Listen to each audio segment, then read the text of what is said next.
All right, MMA fans, it's my great pleasure to be here with Bellator MMA women's flyweight champion, Liz Carmouche. Hello, Liz. How are you today? Great, thank you. How are you? I'm fine as well. Thanks for asking. We're recording this interview a few days after Thanksgiving. How did you celebrate that on that occasion? Well, I am for the first time doing my fight camp in a different state away from my family.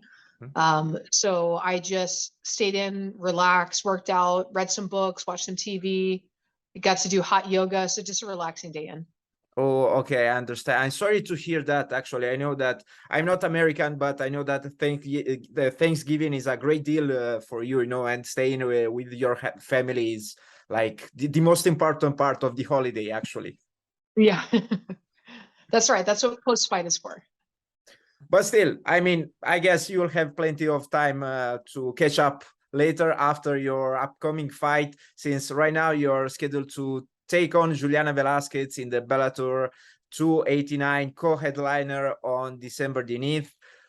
How was your camp? You told me that you are in a different city. Where are you right now? Where are you training for this fight?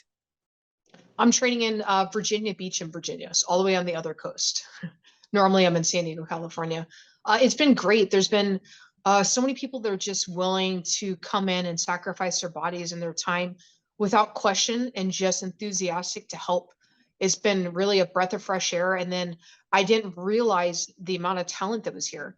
I was looking up and I didn't really see people just don't showcase what they have here. And there are so many talented individuals that have been pushing me every day. It's been amazing. And how come did you decide to, move to another city for to prepare for this fight? We've been talking about doing it for years. Before I was just full-time working in a gym, so I wasn't in the position to take the time off for that. That was just too much time to go away. And then also my coaching staff and my coaching team was all in the same city that I was living in, so it didn't really make sense to travel elsewhere to go fight. But then my coach moved. He and his wife had a job opportunity and an opportunity to purchase a home here, so I followed him to continue my fight camp. No, I understand. I understand. I mean, yes, it requires a lot of sacrifices, staying away from your family, but still, this is going to be, with the championship on the line, with the women's flyweight championship on the line. I mean, this is our first interview after you captured the belt. Congratulations on that, obviously. What does it mean for you to win the Bellator MMA title at this point in your career? It means the world. It's something that I have been aspiring to since day one of training. Everything that I've done, I've been doing this for 12 years and I still have yet to take days off like other people. I'm in there 6 to 7 days a week, all year round, just trying to evolve, trying to work to reach this moment. And to me, my foot doesn't go off the gas pedal just because I got the belt, because now I have to successfully defend the belt. But it means the world, especially doing with Bellator, because they're a phenomenal organization that really takes care of their fighters. So to be able to represent them means a lot. You already faced Velazquez in April when you stopped your opponent with elbows in the 4th round. How do you see it going down this time? I see the finish happening earlier this time. Quite frankly, the first round, I literally chased her around the cage. And then the second, third, and fourth is when we finally engaged with each other. I don't anticipate, both for my understanding of her more and also for her being so upset about the outcome of the last fight, that she'll be running away and I'll be having to chase her. And if she does, I have a different answer for what that would be. But I anticipate that the fight will be ended earlier with me stopping her in the second round. In your first clash, was there anything at all that you weren't anticipating coming from your opponent? The running at the first round, yeah, I knew that she's a very evasive fighter, but usually it's a hit and it's kind of move away smartly. I didn't think that she would just run the first round. That was a huge surprise for me. And you also mentioned the fact that your opponent is pretty upset with the outcome and the stoppage on that occasion. She claimed on several occasions that it was a quick stoppage, an early stoppage. How do you answer to that? You know, I've gone back and I've rewatched that tape, and I've now seen footage from different angles, as well as, I mean, I had my own perspective on the fight from what I was experiencing, seeing it firsthand, and then also having a chance now to see the footage. It was in no way an early stoppage. She didn't do anything to defend herself. She didn't do anything to advance her position. I hit her with the second elbow, and then she just lay there and looked up at the sky as 10 more rained down on her face.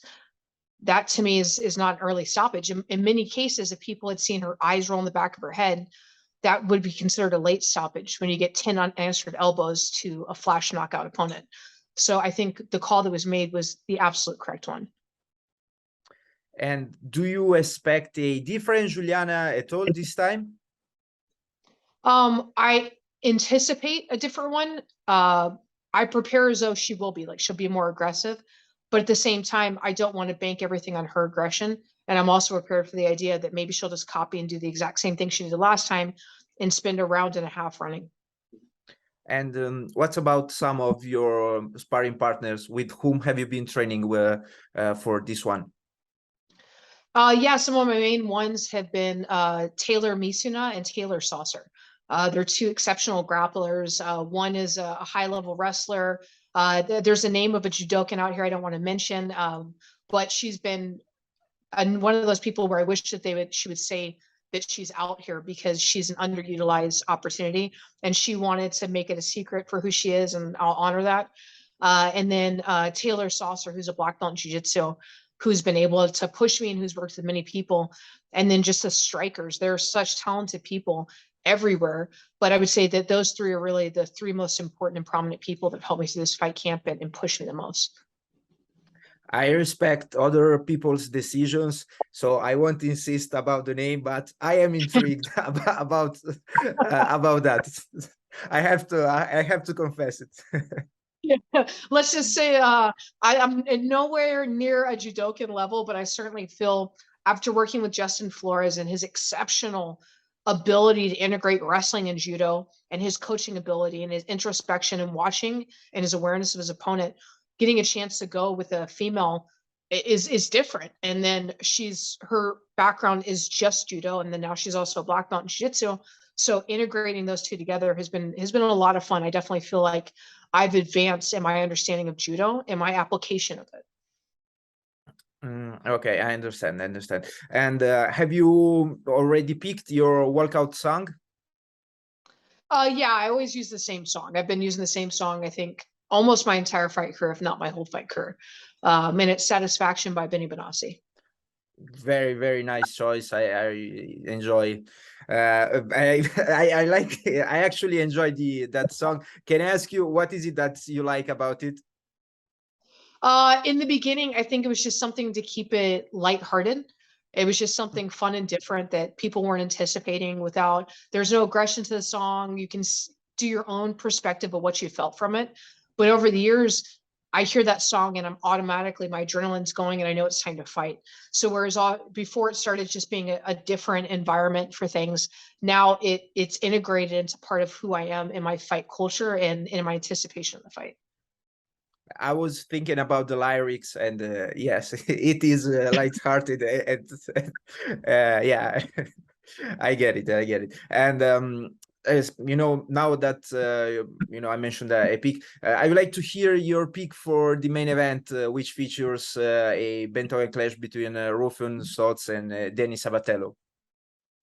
I'm just glad I get to be there for it. That's a really awesome fight that there are a lot of Bellator fights where I usually teach Friday evenings, and it always seems to be at the same time that the Bellator fights go on. So I have to wait until Saturday, if it's available online, to be able to watch it and to do them again. This is one of those opportunities where I can turn around and actually watch it firsthand. And they picked a really good one to close out Bellator in the United States for the end of the year before they go to Japan. So I'm excited, and I'm just glad I get to watch it firsthand. I'm pretty sure it will be an interesting fight, as well as your upcoming clash with Velazquez. I'm really looking forward to watching it. Liz, I finished my questions. Do you have any last messages? No, just thank you everybody for the support, and I'm really excited December 9th to go out there and show you what I've been working on. Thank you again. Best of luck with your upcoming fight, and hopefully I will hear again from you in the future. Thank you so much. Have a nice one. Bye-bye.